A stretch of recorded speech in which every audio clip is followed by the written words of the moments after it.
Hey guys, I'm here today to talk about meditation. I talked about it briefly in my last talk, and I wanted to talk about it a little bit more today because a lot of people were emailing me and asking me about it. And I suppose the best advice I can give you is really to, meditate for 5 minutes a day, and that's just concentrating, breathing in and breathing out of the nose. And it's the breath in Latin means soul, so you're connecting with your soul, and to the real source. If you can eventually become into silence, which is a really pure place to be, hopefully the chitter chatter of the mind will quieten down and you'll be able to do that eventually, but only do 5 minutes, okay? Because that's how you start off and then you build on that, and I'll talk about that later. But I wanted to kind of talk about Vipassana again, because I didn't really say, I was talking about, you sit and you observe and you observe your emotions, but the other thing I didn't say was you do not act on your emotions. So when negativity or anger comes into your emotions, you sit and learn to observe instead of acting on that. And when you act on that, you get angry, you can shout, you can start fighting with people. And after you're fighting with someone, the next thing is to kill. So it's really important that you just sit and observe. And what happens is the emotions get weaker and weaker. I do want to talk about as well pain. A lot of people are faced with pain, and what we tend to do is we just kind of like to run away from pain. We all are here to try and be happy, and when pain comes, we try and run away from it. And unfortunately, at the minute, a part of life, pain is part of life, and there's a few negative things in life, and they're part of it, but they make you appreciate the good things. And if you face them head on, they're actually not that bad. Pain isn't that bad. It's not as sore if you face it, because what happens with pain is if you don't face it and you run away from it, layers and layers and layers and layers of pain come, and then you're in sorrow, and you're probably soaked in sorrow and feeling crappy all the time. So when you face pain, you you observe it, you be intimate with it, and you really get to know why you're feeling that pain. Is it jealousy? Is it insecurity? Sometimes it's insecurity. You might have a partner and you see him talking to a beautiful woman and they're laughing, and you just feel, oh, I feel a bit insecure. And you just have to have a talk with yourself saying, you shouldn't feel like that. I'm just having a moment and it will pass. And if you feel it, it's really still annoying you, you can have a talk with your partner, and maybe he can comfort you and pet talk you and hopefully remedy the situation, and you can move on from it. But definitely do get it out in the open, instead of like if you're angry with him, hovering and being angry, annoyed all day and not telling him why. And it just, no one can read your mind, so that's really important, to be honest and open. That can lead you to being a very pure person. So yeah, I think that was pain was the main thing that a lot of people are suffering from. A lot of people are suffering from anxiety, and being stressed from work and different things. And when that happens, you're losing your joy, and it then when you're stressed and anxiety, you block all your energy, and what happens then, build up of diseases can happen and different things. So it's really important that you're going to release all these things, and through meditation, that's kind of what happens. Now, some people, older people, kind of think it's a bit weird meditation. It's a bit, I don't know, it's not part of my religion or witchcraft or something like that. Well, I was in church once and they were saying, oh, Jesus went to the mountains for 40 days and he meditated. So it is like prayer. Prayer is universal, it's in every religion, and meditation is there. Christian did talk about it. He said what will happen in the era of ignorance is devotion will be the only thing that will survive and get people through it. And other things that will be lost would be meditation. Um, there's other ways to become spiritual, to spend time with nature, to be open and honest makes you very pure. So there's lots of different ways to get there. It's not just about going to church and prayer. So whatever suits, whatever you find is best for you, you should try and go on that path, whatever makes you happy. It could be going for walks in mountains and being out in air, or could be just reading spiritual things or music and that spiritual music. But whatever suits you, I would advise you to go with that. But for me, the strongest thing that's helped me is I do get good. I get a lot of knowledge from the scriptures. It's nice. But in nature, one of the main things, because I grew up in nature, so it has a very pure place in my heart. And meditation, yeah, one of the things that made me aware and consciously living very quickly. And scientists have said that when you start meditating, it starts here where the third eye is. It starts activating here, and this part of the brain is where all your compassion lies. So it stimulates here. And they also said that scientists say we live unconsciously. So we're going around kind of numb to life and unconsciously not doing things that we're not even aware of. And when you become aware, you're living in the conscious world, and meditation makes you very conscious. Now, it's, to become conscious, you start, it doesn't suit society too much if you become conscious, because what happens is your whole body is a stimulation, the stimulation of smell, eyes, hear, all of that, and you're bombarded on TV and radio with a lot of things trying to make you buy things, and you're stimulated and stimulated, and that's fine, but you'll probably buy a lot of things compulsively. Like, I'm a vegetarian, and I was just watching a program, and it was like an ad, and it was like this big juicy burger, and it looked so beautiful, and I was like, I want a burger, because it's just your senses are being stimulated, so they are. So that, but if the more you meditate and you live inwards, and you kind of get more control of the compulsiveness, and you become conscious, and you kind of think, oh, I can do it out, or maybe I'll think about that, and you won't compulsively do things. And even if you have a partner and you've seen a beautiful woman, you could have you wouldn't cheat, because you have control over your senses and different things. So, and you'd be thinking more clearer and things like that. So I hope I'm explaining this well. But if you have any questions, you can always get back to me. That was really it about meditation. Yeah, I did talk a lot the last time about being just home from Vipassana. It was a 10-day meditation. I only went for 6 days, and I'll go back for another 4 days in Easter. But with that, it is quite intense. I did say it is like a brain transplant and that.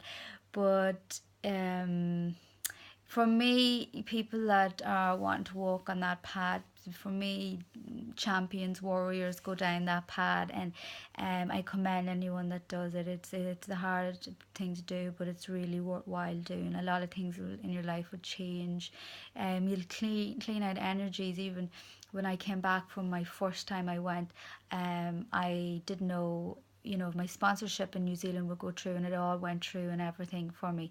But other things happened, and I said I wanted to go home, so I didn't take it. But it clears out energies, and things start coming to you as well. Things that you're trying to resist from, so they end up, you don't resist anymore, and you let things come in because they're good for you and they're loving and all of that. So you become so pure that love and good things come to you. For me, liberation did happen for me the first time I went, but I did see other people, and I definitely did not liberate. I would be kind of guessing that I would say you'd need to go 3 times, once every year if you can, or every second year. After that, I would say it would be really hitting home to you. A lot of things will start. The first time you will feel a great difference, but I don't think you will liberate so quickly, because there's a lot to go through. But yeah, I would. It's, Vipassana. Look it up. It's in most countries now, and it's in Ireland, and it's only up the road in Drogheda, 20 minutes away. So in our area, but it's free to do. You just give a donation. hopefully you can give them a few pounds, but they'll house you for 10 days and they feed you all vegetarian, organic food, and it's, really cleanses you. So it's really, I definitely advise anyone to go. And I like to be friends with people that do it. So if you ever do it, let me know. Because I know then you're on a really good path. Yeah, like, it will make you aware, it will open you up, and I guess that's what you want. I think people need to start thinking a little bit more and influencing other people in their towns and villages. And you don't have to be a philosopher, but you do need to be thinking about things and being opening your mind a lot more, and that's when consciousness lifts. But other than that,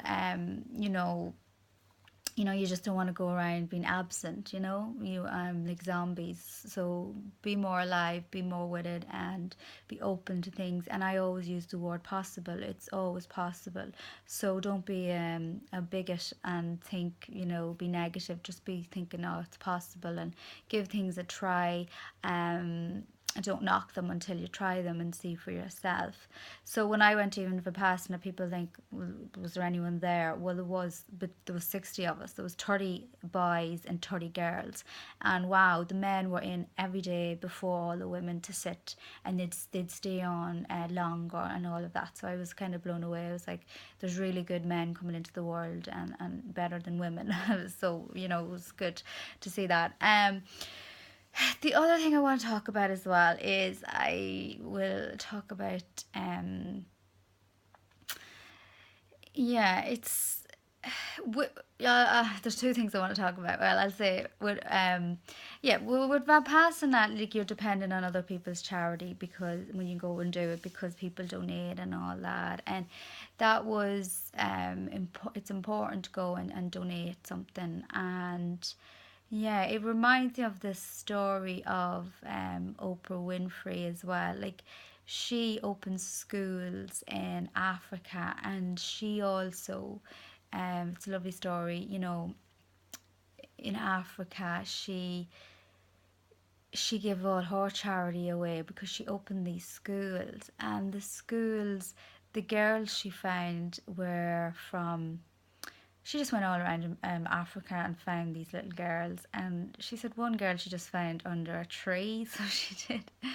And I just thought, you do depend on people's charity, because, on your way to the top or whatever, always remember where you came from, and help others if they are in need, or if they ask for your help, do be willing to give it. But yeah, I just thought, imagine living in Africa and just living under a tree, and Oprah Winfrey coming and taking you to an amazing school and to learn. And some of these kids went to Stanford in America, which is like Harvard, like, and all of that. And when she built the school, the guys were like, the built school were like, they didn't even put a theatre in, and when they made their bedrooms, they just had a little, like, a little long wee press to put their clothes in. And Oprah was like, where's their wardrobes? And he was like, they're poor, like, they don't have any clothes. And she said, no, these girls are going to have everything, and they're going to have theatre and all of that. And they put in big wardrobes and a theatre, and they inspired, their environment was changed. She said that was important. She couldn't change people's lives if they kept going home. She had to change their environment before she could do anything. That's what she learned. And I'm a big believer in my environment. If you're not happy in your environment, go, move somewhere else. Life, just do something outrageous, move. Even if you own a house, clean it up and rent it and move away. Make sure you're happy in your environment 100%.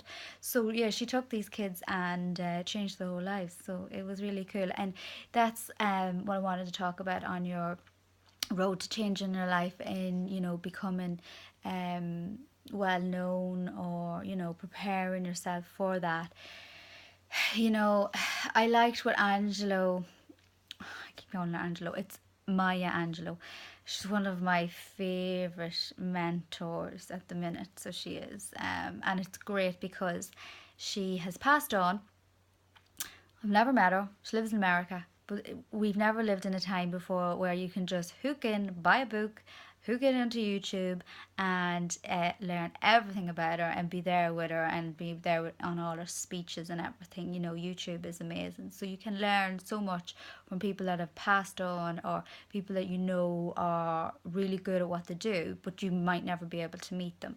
So with her, she talked about, I said this in my last video, is, you know, people, Martin Luther King and Malcolm X, she was friends with. She was friends with a lot of big people, but she was saying there was no difference with anyone. She just said they grabbed onto something when it came their way, and you know, I think for me, it's like I you have to, from the wise and from the old, you need to learn from them, but they need to pass you the baton down and for you to grow. Like Oprah Winfrey, she